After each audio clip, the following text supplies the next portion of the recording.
Hello student, alpha classes में आपका स्वागत है। जैसा आप सभी को पता है कि मैंने बीएससी फर्स्ट सेम की जो इंटीग्रल कैलकुलस है उस बुक को स्टार्ट किया हुआ है। उसमें मैंने इससे पहले लेक्चर में एक्सरसाइज नंबर 7 कंप्लीट कराई थी। आज जो मैं डिस्कस करूंगा वो आज मैं बहुत इंपॉर्टेंट टॉपिक डाइवर्जेंट और कर्ल के बारे में डिस्कस करूंगा।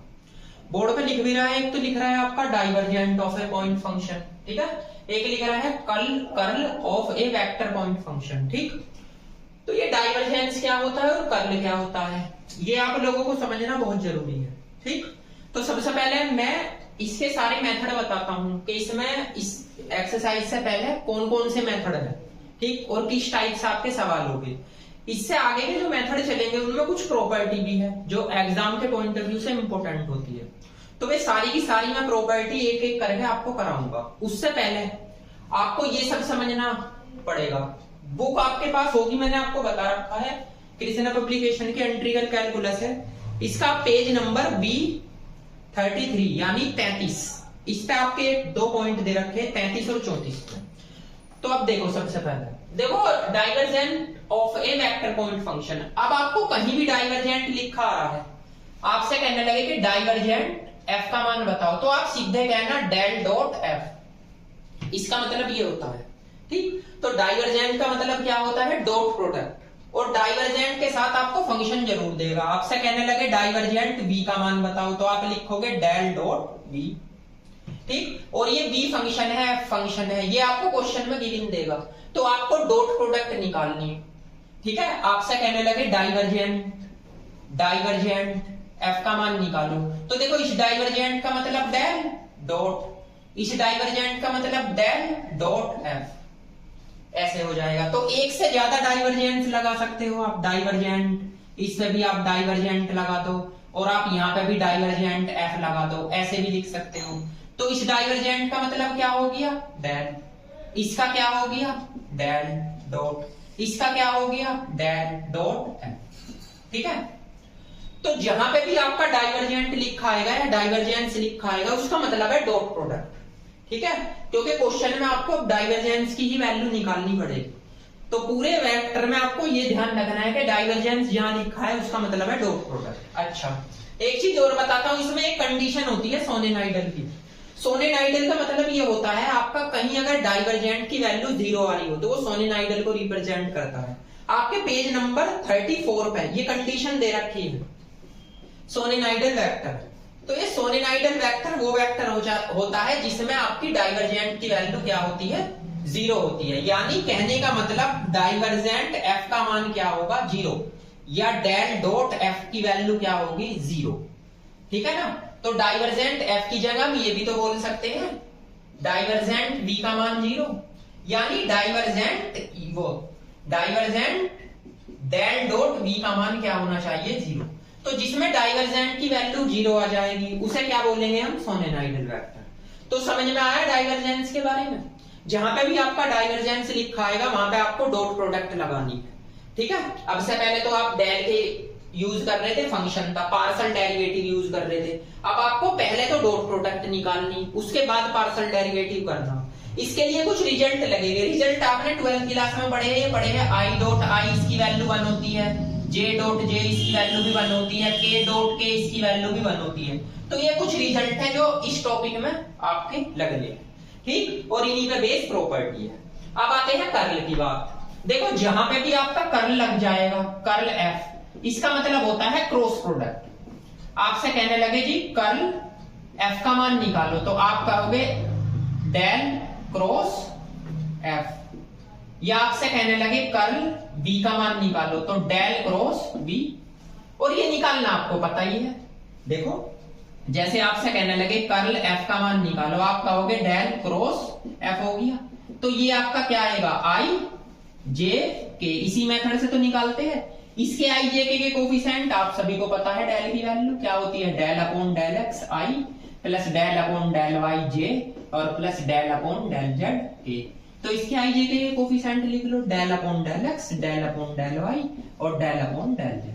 अब f आपके पास में कोई फंक्शन देगा, मैं यहां मान लेता हूं कि f की वैल्यू f1 आई है, f2 j है और आपका f3 k है। तो यहाँ पे आई जे के कोफिशिएंट यहाँ पे लिख दो, f1 f2 f3। अब आप सभी को इसे सोल्व करने का मेथड पता ही है, ठीक, तो आप इसे सोल्व भी कर सकते हो। आई इसकी मल्टीप्लाई से मैं यानी del F3 upon del y और माइनस के del F2 upon del z और माइनस के जे इसकी मल्टीप्लाई से मैं del F3 upon del x और minus del F1 upon del z plus k. अब आप इसको बंद करोगे, इसकी मल्टीप्लाई करोगे तो del F2 upon del x और माइनस के del F1 upon del y, ठीक। तो कर्ल का मतलब क्या होता है? Cross product. जहां भी आपका कर्ल लिखा आएगा तो समझ जाना कि किसका मान निकालने है, क्रॉस प्रोडक्ट का, ठीक है। अब इसमें भी एक कंडीशन होती है, इसमें आपकी होती है इरोटेशनल की। आपके ये भी पेज नंबर देखो, मैं बता रहा हूं पेज नंबर आपके 35 पे लिख रही है। तो अगर इरोटेशनल का मतलब क्या होता है? इरोटेशनल का मतलब होता है जी आपकी क्रॉस प्रोडक्ट की वैल्यू क्या होनी चाहिए? 0 होनी चाहिए, ठीक। तो ये आपके 35 पेज पे दे भी रखी है, तो बुक में भी ये आप टिक लगा लिया करो, ऐसा नहीं है कि आप छोड़ दो। रोटेशनल वेक्टर, इसका मतलब आपको क्या दिखाना है? आपको दिखाना है जी कर्ल एफ का मान क्या आना चाहिए? 0, जिसमें भी आपकी क्रॉस प्रोडक्ट 0 आ जाएगी, यानी डेल क्रॉस एफ की वैल्यू जहां पर 0 आ जाएगी वो इरोटेशनल वेक्टर होगा, ठीक। तो डॉट प्रोडक्ट के लिए आपको मैंने बता दिया डाइवर्जेंट, क्रॉस प्रोडक्ट के लिए मैंने आपको बता दिया कर्ल। और इसमें ये दो कंडीशन याद रखना, अगर आपके से कोई सवाल आ जाए कि सिद्ध करिए ये इरोटेशनल वेक्टर है, तो आप उसमें कर्ल का मान निकालोगे तो वो 0 सिद्ध करना है आपको, यानी 0 आएगा। और अगर आपसे कहने लगे कि वो सोलेनॉइडल है तो आपको डॉट प्रोडक्ट का मान 0 दिखाना। तो इसमें ये दोनों टॉपिक बहुत ही इंपॉर्टेंट है। ये माइनस है, ये F2 है आपका, F2 ये माइनस है, ठीक है ना। तो ये दोनों टॉपिक आपके बहुत इंपॉर्टेंट है। एक चीज और बताता हूं मैं, एक होती है लाप्लास इक्वेशन। लाप्लास इक्वेशन लो मैं यहीं पे लिख देता हूं, इसमें लिख भी रहा है लाप्लास ऑपरेटर, आपको दिख भी रहा होगा लाप्लास ऑपरेटर। तो भैया ये लाप्लास जो ऑपरेटर होता है इसका मतलब होता है क्या जी? Del square. डेल स्क्वायर का मान ये होता है del square del x square plus del square del y square और प्लस के del square del z square. ये भैया याद रखना, अभी तक तो आप डेल का मान पढ़ते आए हो, अब आप डेल स्क्वायर की वैल्यू पढ़ोगे।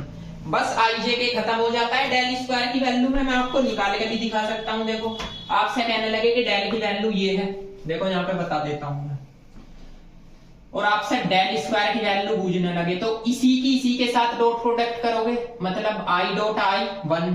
तो आपने ये भी पढ़ा, देखो इसे ऐसे लिख सकते हैं डेल डॉट डेल का मतलब होगा भैया डेल स्क्वायर, ठीक है।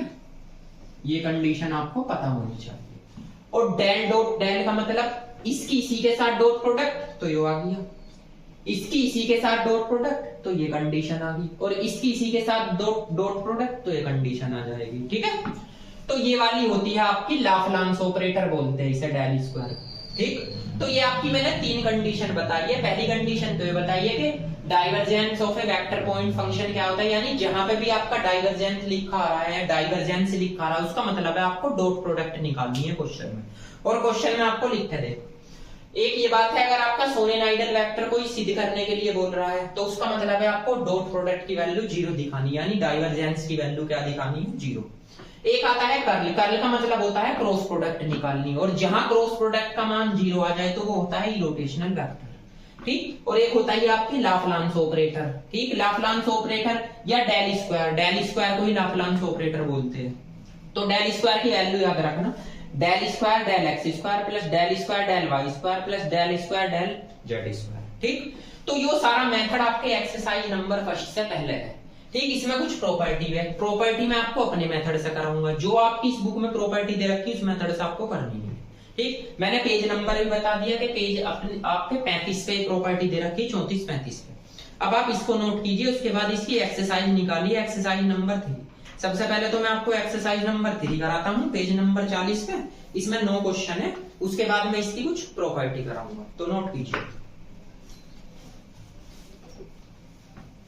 देखिए चलते हैं एक्सरसाइज नंबर 3 पे। एक्सरसाइज नंबर 3 में क्वेश्चन नंबर 1 है। क्वेश्चन नंबर 1 के 3 पार्ट्स दे रखे और तीनों पार्ट्स में सेम एक ही चीज बोल रहा हूं। क्वेश्चन नंबर 1 का फर्स्ट पार्ट आपको मैं बता रहा हूं और सेकंड और थर्ड पार्ट आप करोगे। इसमें क्या बोल रहा हूं, एक फंक्शन दे रखा है f और आपको क्या निकालना, डाइवर्जेंट एफ का मान और कर्ल एफ का मान इस पॉइंट पे।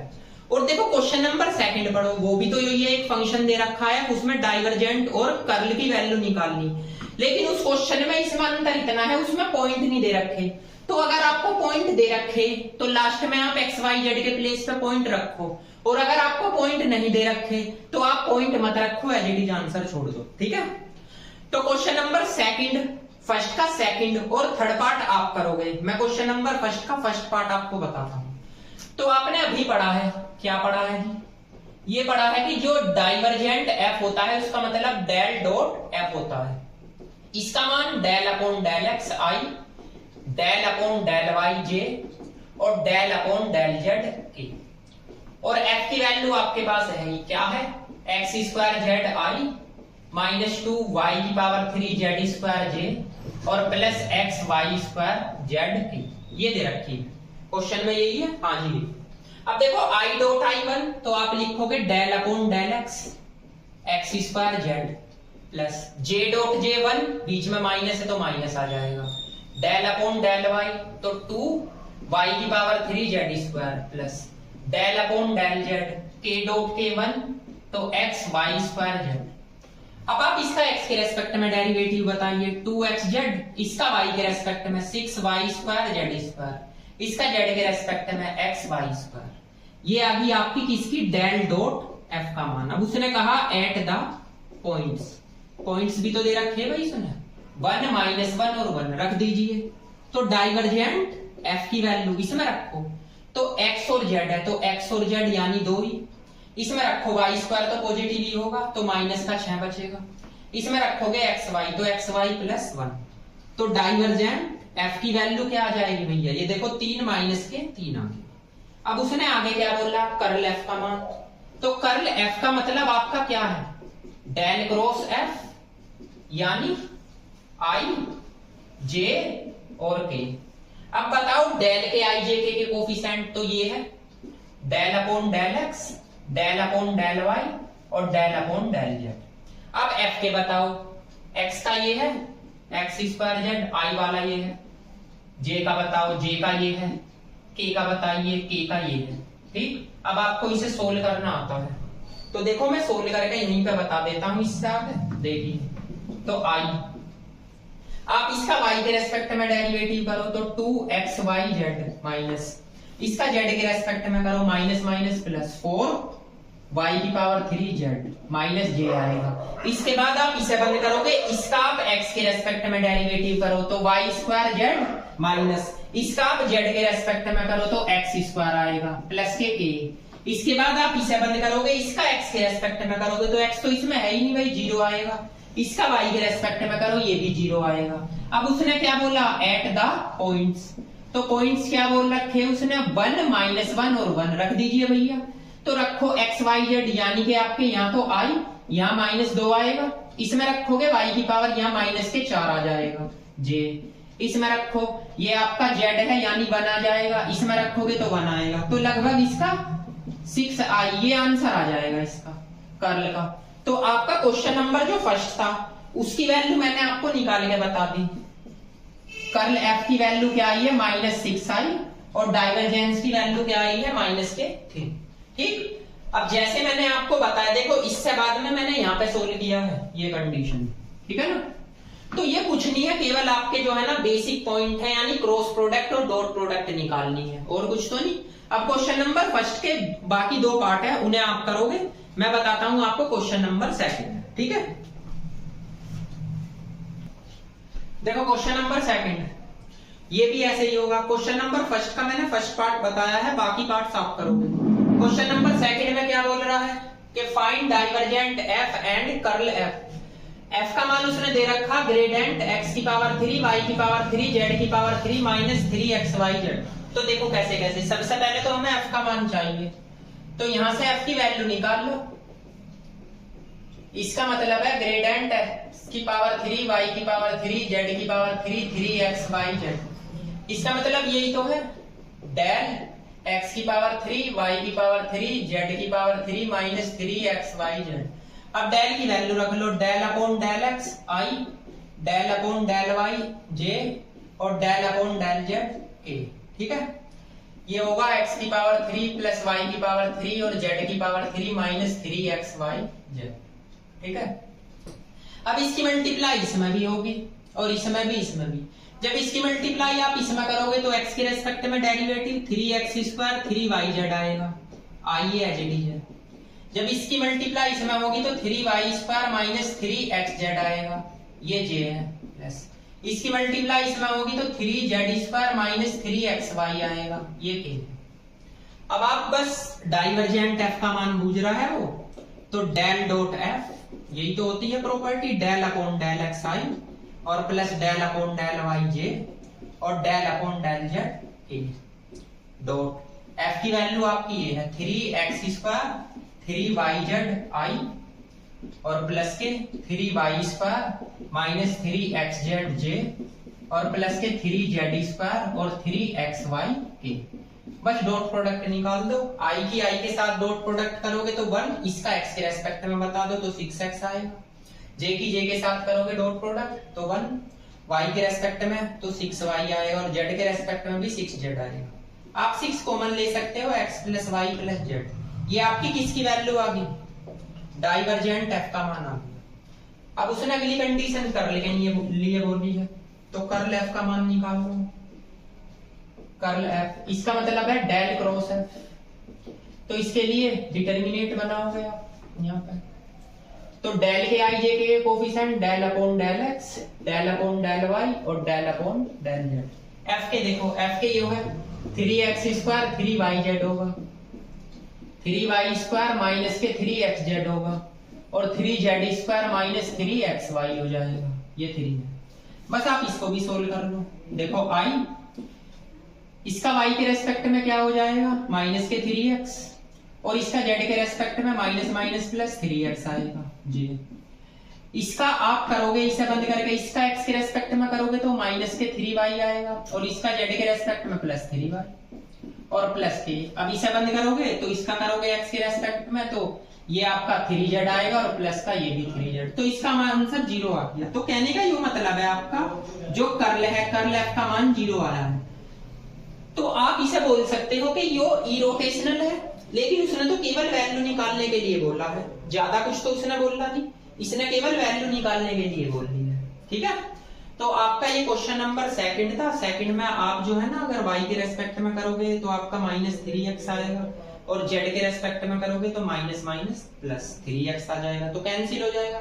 तो question number question number second, question number second का एक तो रिजल्ट आपका ये दे रखा है और एक रिजल्ट 0 दे रखा है। ठीक है, तो ये सिंपल क्वेश्चन है, ऐसी कोई लॉजिक वाली बात नहीं।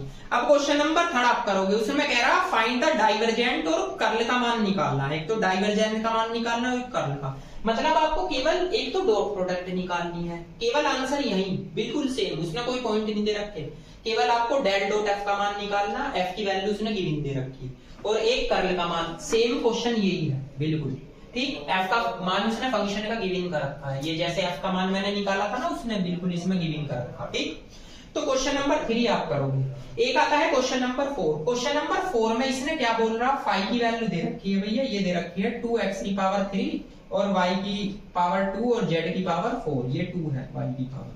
और उसने क्या बोला, उसने बोला फाइंड डाइवर्जेंस ग्रेडिएंट, फाई का मान निकालना। तो इसका मतलब एक तो है, मतलब आपको इसकी ही तो वैल्यू निकालनी है, ये फाई, तो इसका मतलब तो ये है डेल डॉट डेल फाई। तो एक बात बताइए, डेल का मान तो हमें पता है डेल अपॉन डेल एक्स आई होता है, डेल अपॉन डेल वाई जे होता है और डेल अपॉन डेल जेड के होता है। इसकी वैल्यू भी हमें पता है, क्या है, del phi upon del x i और plus del phi upon del y j और plus del phi upon del z k, ये वैल्यू है। तो आप इसे तो एज इट इज रखो भाई, del upon del x i plus del upon del y j और plus del upon del z k. इसकी वैल्यू आप यहां से निकालो, इसका x के रेस्पेक्ट में डेरिवेटिव तो 6x² और y की पावर 2 z की पावर 4, ये आ गया i। इसी का y के रेस्पेक्ट में करोगे तो 4x की पावर आपकी 3 है, y z की पावर 4j, और इसी का आप z के रेस्पेक्ट में करोगे तो 8 x की पावर 3 और भैया y स्क्वायर और z की पावर 3 k, ये आ जाएगा। अब बस सिंपल डॉट प्रोडक्ट निकाल लो। i डॉट i1 इसका x के रेस्पेक्ट में डेरिवेटिव कर बताओ, तो 12x y स्क्वायर और z की power 4 plus j dot j1 इसका भैया y के रेस्पेक्ट में बता दो, तो 4x की पावर 3 y का 1 z की पावर 4 प्लस इसका z के रेस्पेक्ट में बता दो, तो ये 24x की पावर 3 और y स्क्वायर और z की पावर 2, ये कंडीशन हो जाएगी। तो ये लगभग इसका आंसर आ जाएगा। ठीक है, तो सिंपल है, बस इसका मान निकालना डेल फाई का, यहाँ से x के रेस्पेक्ट में, y के रेस्पेक्ट में, z के रेस्पेक्ट में, वो सारी वैल्यू उठा के आप यहाँ रख दो। तो ये आपका क्वेश्चन नंबर था 4। ये जो क्वेश्चन नंबर मैंने अभी आपसे कराया वो किया है, तो ये क्वेश्चन नंबर भैया 4 था। इसका आंसर सेम यही आ रहा है। ठीक है ना, x की पावर 3 ये 12। ठीक, तो इजी क्वेश्चन है, ऐसे कोई हार्ड क्वेश्चन नहीं। इसे नोट कीजिए, उसके बाद हम आगे चलते हैं। देखिए क्वेश्चन नंबर 5। ये जो 5 है ये भी काफी लेंथी क्वेश्चन नहीं है, छोटा सा ही क्वेश्चन है। इसमें u का मान दे रखा, सिद्ध करना है कि डेल स्क्वायर की मल्टीप्लाई u में करो तो उसका मान 0 आएगा। तो सिंपल सोल्व कर लीजिए। मैंने आपको डेल स्क्वायर की वैल्यू बताई थी, del square del x square plus del square del y square और del square del z square. बाहर क्या है आपका u, तो हम इसे ऐसे लिख सकते हैं del square u del x square और del square u del y square और del square u del z square. अब आप एक बात बताओ, इसका x के रेस्पेक्ट में 2 बार डेरिवेटिव करो, एक बार क्या होगा 2x, दूसरी बार 2 प्लस इसका y के रेस्पेक्ट में 2 बार डेरिवेटिव करो, एक बार -2y, दूसरी बार -2 और z के रेस्पेक्ट में करोगे 2 बार तो 0, तो ये भी तो कट के 0 ही आ रहा है। ठीक, तो आपका कंडीशन यही तो निकालनी थी, इसका मान क्या निकालना था आपको 0। क्वेश्चन नंबर 6, इसमें आपको f का मान दे रखा है, यानी x y प्लस 1 i और प्लस इसमें दे रखा है भैया j तो केवल j के साथ तो कुछ है ही नहीं, -x -y। उसने निकालने के लिए बोला है कि प्रूव दैट, आपको सिद्ध करना है। क्या सिद्ध करना है कि आप अगर f की मल्टीप्लाई किसके साथ करते हो, कर्ल f के साथ करते हो, तो इसका मान 0 आएगा। ये कंडीशन बोल रहा। ठीक है, तो आप सबसे पहले तो इसका मान निकालो। तो कर्ल f का मतलब क्या होता है, i j k। पहले तो डेल की, del upon del x i, del upon del y j, del upon del z k, फिर इसके आई जे के coefficient x plus y plus 1, इसका कोफिशिएंट तो एक ही है, इसमें -x -y। अब जब मैं इसको सोल्व करूंगा, यानी इसका y के रेस्पेक्ट में करूंगा तो -1 आएगा, इसका z के रेस्पेक्ट में करूंगा तो 0 आ जाएगा, तो केवल यही बचेगा बस -1। ठीक, अब मैं अगर इसका x के रेस्पेक्ट में करने लगा -1 आएगा। ठीक है ना, और इसका अगर मैं z के रेस्पेक्ट में करने लगा तो ये भी यही आएगा प्लस k।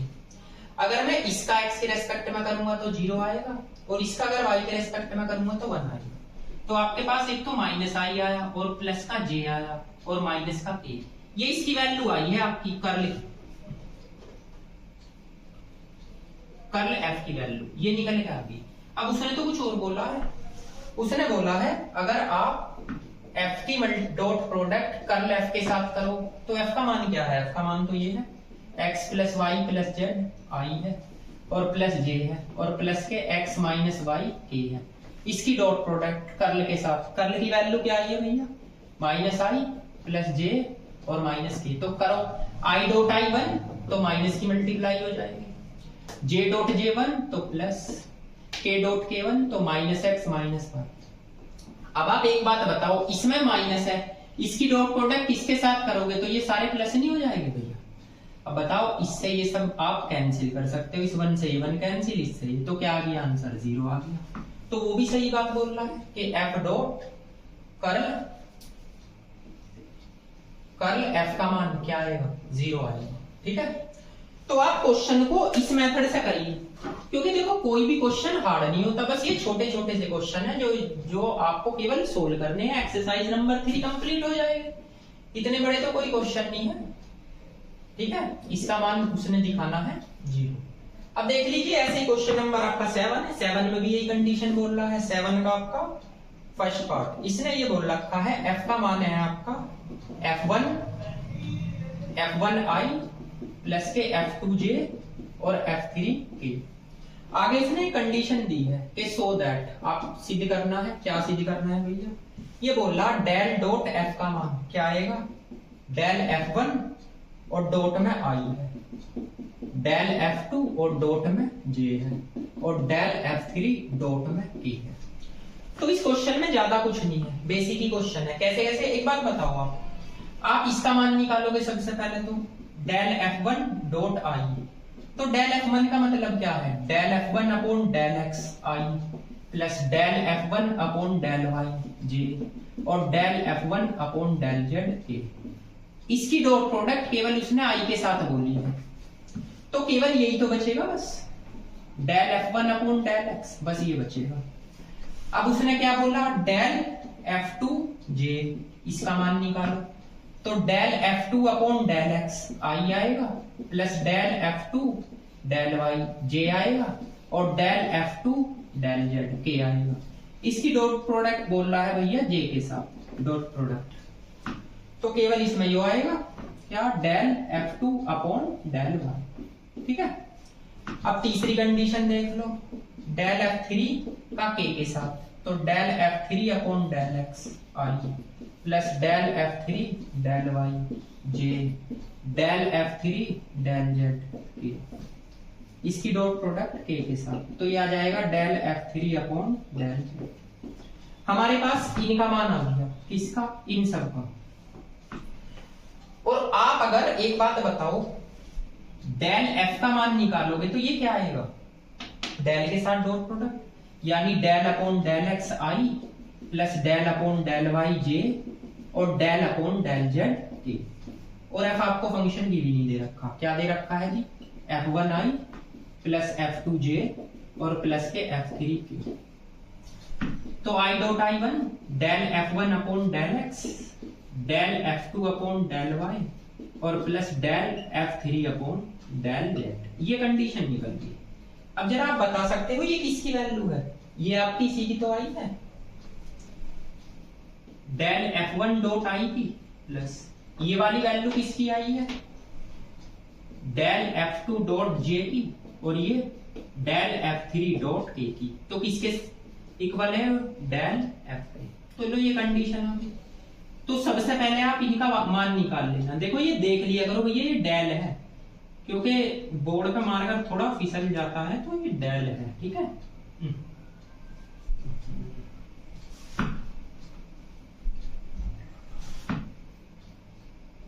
ठीक है, डॉट प्रोडक्ट तो लगी है, ये आ गया। तो del f1 dot i del f2 dot j del f3 dot k। ठीक, तो केवल ये बेसिक ही क्वेश्चन था, क्वेश्चन नंबर 7। अब क्वेश्चन नंबर 7 का एक सेकंड पार्ट और है, उसको और देखिए। देखो ये प्रॉपर्टी होती है और काफी इंपॉर्टेंट भी है एग्जाम के पॉइंट ऑफ व्यू से।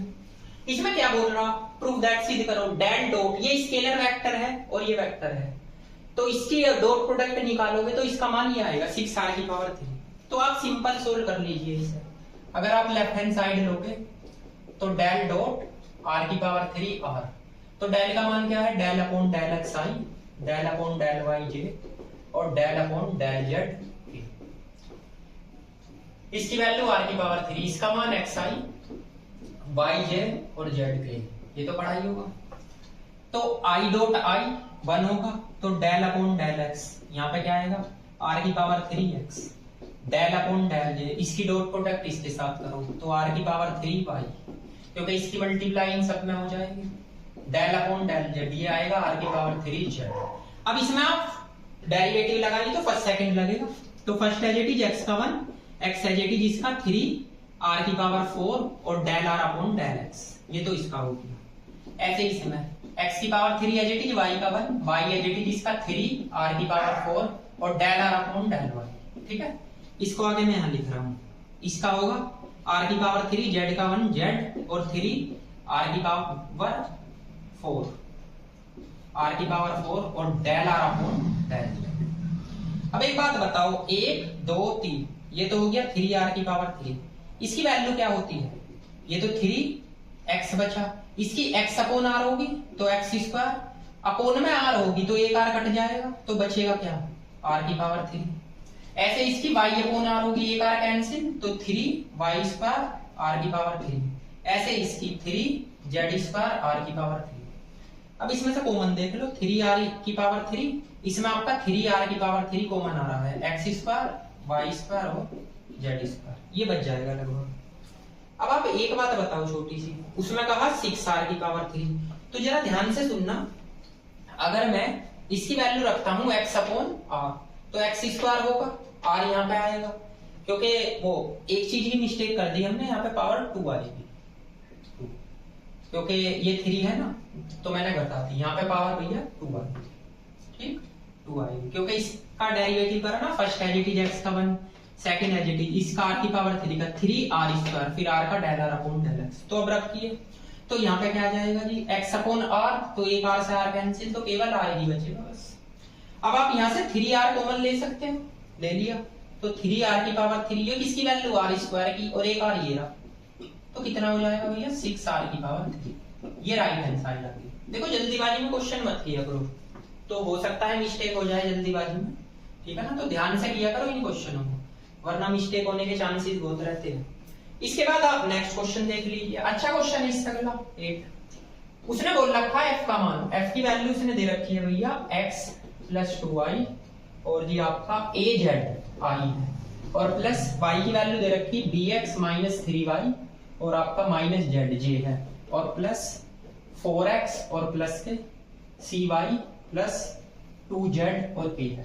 उसने ये बोला यो इरोटेशनल है, मतलब सिद्ध नहीं करना आपको, इरोटेशनल है, इरोटेशनल है यानी इसमें उसने ये बोल रखा है कि आप जो कर्ल निकालोगे उसका मान 0 के इक्वल रखना है, ठीक है ना, इस प्रॉपर्टी में रखो, आपको एबीसी का मान निकालना, तो रख दीजिए। तो इसका मतलब यही तो होता है डेल क्रॉस f = 0, तो रखिए i j और जी आपका k, तो del upon del x, del upon del y और डेल अपोन डेल z। इसके आई जे के कोफिशिएंट x + 2y और प्लस के az। इसके देख लीजिए bx - 3y - के z।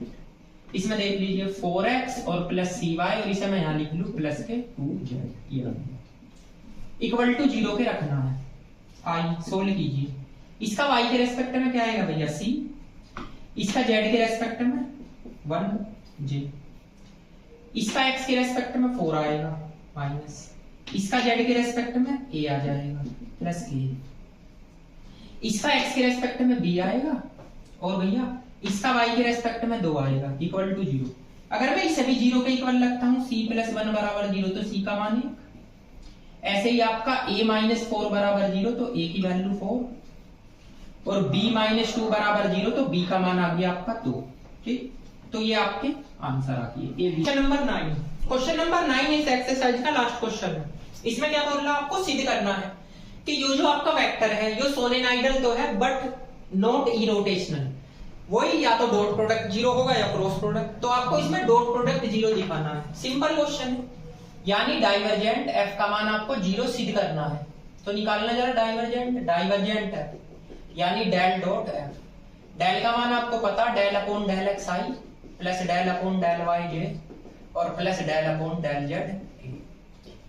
f की वैल्यू 3 y की पावर 4 z की पावर 2 i आ गया, प्लस 4 x की पावर 3 z स्क्वायर j आ गया, 3 x square y square k आ गया, बस मल्टीप्लाई कर दो। i डॉट i1 इसका x के रेस्पेक्ट में डेरिवेटिव 0 क्योंकि इसमें x नहीं है, j डॉट j1 इसका y के रेस्पेक्ट में 0 और उसका z के रेस्पेक्ट में उसमें भी 0, तो क्या आ गया 0 आ गया। वेक्टर इज सोलेनॉइड, आप ऐसे लिख सकते हैं, ठीक है। तो ये एक्सरसाइज लगभग आपकी कंप्लीट होगी, ठीक। अब मैं इसके कुछ एग्जाम्पल है, बड़े इंपॉर्टेंट है। एक तो आपका एग्जाम्पल नंबर 35 पेज पे, B35 पे 35 पे, एक तो एग्जाम्पल 12 है, एग्जाम्पल 12 एक एग्जाम्पल 13 है यानी 13 36 पेज पे, एक 14 है 14 एग्जाम्पल, एक 15 है, एक 16 है, एक 17 है, 18 19 20 21 22, मतलब आपको सारे एग्जाम्पल इसके करने हैं। जैसे इसमें एग्जाम्पल नंबर 12 दे रखा है, एग्जाम्पल नंबर 12 काफी इंपॉर्टेंट है, देख लीजिए एग्जाम्पल 12, उसने क्या बोला, उसने बोला डाइवर्जेंट आर का मान 3 आएगा। देख लो, लेफ्ट हैंड साइड लोगे यानी डाइवर्जेंट आर, इसका मतलब तो ये होता है ना डेल डॉट आर, तो डेल की value del upon del x i plus del upon del y j और plus del upon del z k, और आर आपका वेक्टर फंक्शन है एक्स आई वाई जे और जेड के। तो i dot i one इसके respect में करोगे x के रेस्पेक्ट में 1 आएगा, j dot j one y के रेस्पेक्ट में करोगे ऐसे ही जेड के रेस्पेक्ट में ये, तो आपका 3 आंसर आ गया। ठीक है, ऐसे ही उसने एग्जाम्पल नंबर इसमें 13 दे रखा है। उसने क्या बोला है, कर्ल एफ की वैल्यू 0 दिखानी है इसमें एग्जाम्पल 13 में। हाँ, तो इसे भी सेम ऐसे ही कर लो आप, इसमें भी लेफ्ट हैंड साइड लोगे, लेफ्ट हैंड साइड यानी कर्ल एफ, इसका मतलब है डेल क्रॉस है, तो आप डिटर्मिनेट बनाओगे आई जे के, तो आप इसकी वैल्यू del upon del x del upon del y और डेल अपॉन डेल जेड। अब एफ आपके पास में एक फंक्शन, वो सॉरी आर दे रखा है इसमें, आर, ये है आर, तो आर की वैल्यू आपको पता एक्स वाई जेड, बस यहां पे आई, इसका वाई के रेस्पेक्ट में 0 माइनस 0, इसका आप जेड के रेस्पेक्ट में करोगे ये भी 0 माइनस 0, ये भी आपका 0 माइनस 0 आएगा, तो ये 0 आ गया, इसकी राइट हैंड साइड आ गई। ये एग्जाम्पल नंबर 13 है, ये काफी इंपॉर्टेंट एग्जाम्पल है, एक तो ये एग्जाम्पल इंपॉर्टेंट है भैया, एक ये एग्जाम्पल इंपॉर्टेंट है, एग्जाम में आते हैं कभी छोड़ दो। ठीक, इसके बाद में आते हैं एग्जाम्पल नंबर 14 पे। ठीक है, तो आप प्लीज इसको नोट कीजिए, फिर एग्जाम्पल 14 कराते हैं। देखिए एग्जाम्पल नंबर 14, एग्जाम्पल नंबर 14 में आपको 3 कंडीशन दे रखी है। उसने एफ की वैल्यू दे रखी, सबसे पहले तो डाइवर्जेंट एफ का मान निकालना, कर्ल एफ का, और फिर कर्ल कर्ल एफ का मान। देखो ये सिंपल क्वेश्चन है, इस टाइप के मैंने आपको कराए भी थे, तो मैं आपको इसमें फर्स्ट वाली कंडीशन अगर डाइवर्जेंट एफ के बारे में बताऊं तो डेल डॉट एफ होगा। ठीक, डेल डॉट एफ का मतलब del upon del x i del upon del y j और डेल अपॉन डेल जेड के। एफ की वैल्यू आपको गिवन है, एक्स स्क्वायर वाई आई है, माइनस 2 एक्स जेड जे है, 2 वाई जेड के है। तो i dot i one x के रेस्पेक्ट में करो 2 एक्स वाई आ जाएगा, जे डॉट जे वन तो इसमें तो वाई नहीं है 0 हो जाएगा, उसमें आपका जेड है तो क्या आएगा 2 वाई आ जाएगा, तो इसका लगभग आंसर ये आ जाएगा, फर्स्ट पार्ट का आंसर आएगा भैया। ठीक है ना, इसमें से 2 वाई आप कॉमन भी ले सकते हो। और सेकंड आपकी कंडीशन क्या है, सेकंड में कह रहा है कर्ल एफ यानी डेल क्रॉस एफ, ये आप निकाल सकते हो, इसमें कोई ऐसी प्रॉब्लम वाली बात नहीं है।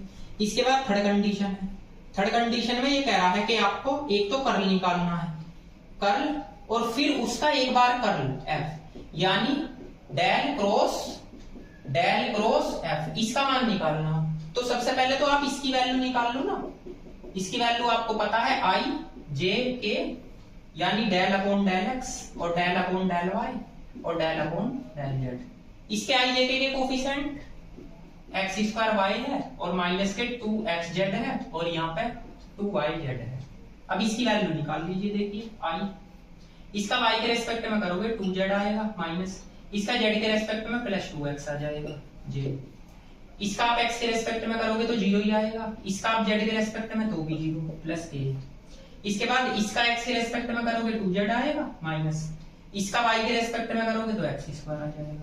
तो आपके पास इसकी वैल्यू आ गई, इसकी आ गई डेल क्रॉस एफ का मान आपका आ रहा, एक तो आया है भैया 2z प्लस के 2x आई, जे वाला पोर्शन आपका होगा नहीं, इसमें से माइनस कॉमन ले लीजिए तो ये आ जाएगा 2z प्लस एक्स स्क्वायर, ये के आ गया। अब उसने इसका मान बोला, इसकी वैल्यू, तो फिर से आप आई जे और के, इसका मान del upon del x del upon del y और डेल अपॉन डेल जेड, इसकी वैल्यू आपको पता है 2z 2x। ठीक है, जे का है नहीं 0 रख दो, minus 2z plus x square, बस आई, इसको बंद करोगे तो इसका y के रेस्पेक्ट में मेरे ख्याल से है नहीं, z के रेस्पेक्ट में भी 0 है। इसके बाद आप इसे बंद करोगे, इसका x के रेस्पेक्ट में ये आएगा माइनस 2x और माइनस इसका z के रेस्पेक्ट में बताओ, तो इसका z के रेस्पेक्ट में 2 आ जाएगा, क्योंकि ये भैया आपका 2x है, ठीक, और ये 2z है। ठीक है, इसके बाद आपका k आया, इसको बंद करोगे तो ये तो 0 ही है भैया, इसका y के रेस्पेक्ट में भी 0, तो लगभग आपका ये आ जाएगा 2x + 1 जे, इसका तीसरे का आंसर।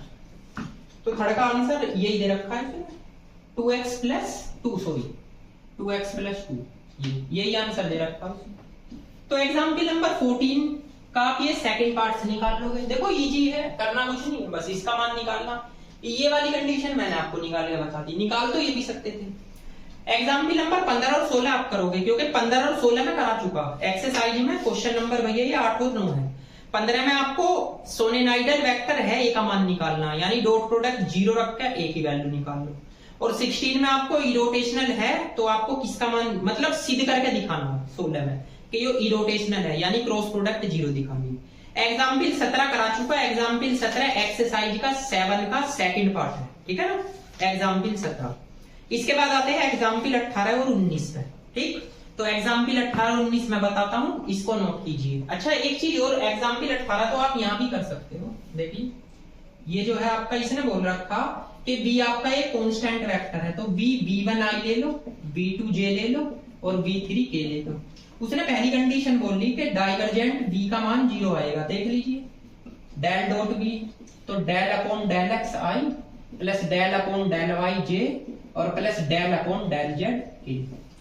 अब b आपने ये माना है, मतलब b1i b2j और आपका b3k। तो आप एक बात बताओ, i डॉट i1 इसमें x के वेरिएबल नहीं, y j डॉट j1 इसमें y के नहीं, और इसमें हो जाएगा डाइवर्जेंट 0, ठीक है। ये एग्जाम्पल नंबर 18 था। अब बात आते हैं एग्जाम्पल नंबर 19 की। तो ये जो आपका एग्जाम्पल नंबर 19 है, इसे आप कर सकते हो, ये ऐसी कोई प्रॉब्लम वाली बात नहीं है। इसमें ए का मान कांस्टेंट वेक्टर है, इसी टाइप से आप ए का मान मान लेना, a1i a2j a3k। एग्जाम्पल 19 और 20 भी आप कर सकते हो, 20 भी आपको करना। 21 में आपको निकालना डाइवर्जेंट f का मान, 21 भी कर सकते हो, एग्जाम्पल कोई नहीं छोड़ना। अब आते हैं एग्जाम्पल नंबर 22 पे। एग्जाम्पल नंबर 22 आपकी प्रॉपर्टी है, अब आगे आपकी प्रॉपर्टी स्टार्ट हो जाएगी। तो ये प्रॉपर्टी में आपके आने वाले नेक्स्ट लेक्चर में कराऊंगा, क्योंकि ये लेक्चर काफी बड़ा हो गया, ठीक है। तो इसके कोई भी आपको एग्जाम्पल छोड़ने नहीं है, एक्सरसाइज मैंने कंप्लीट करा दी। जो मैंने एक्सरसाइज में आपको क्वेश्चन दिए थे वे आप कंप्लीट कर लेना, ठीक है। तो मिलते हैं नेक्स्ट एक्सरसाइज में, यानी आगे इसकी प्रॉपर्टी है, उसमें मैं आपको ये एग्जाम्पल कराऊंगा एक तो, और उससे आगे के क्वेश्चन कराऊंगा आने वाले लेक्चर में, ठीक है ना। तब तक के लिए थैंक यू सो मच।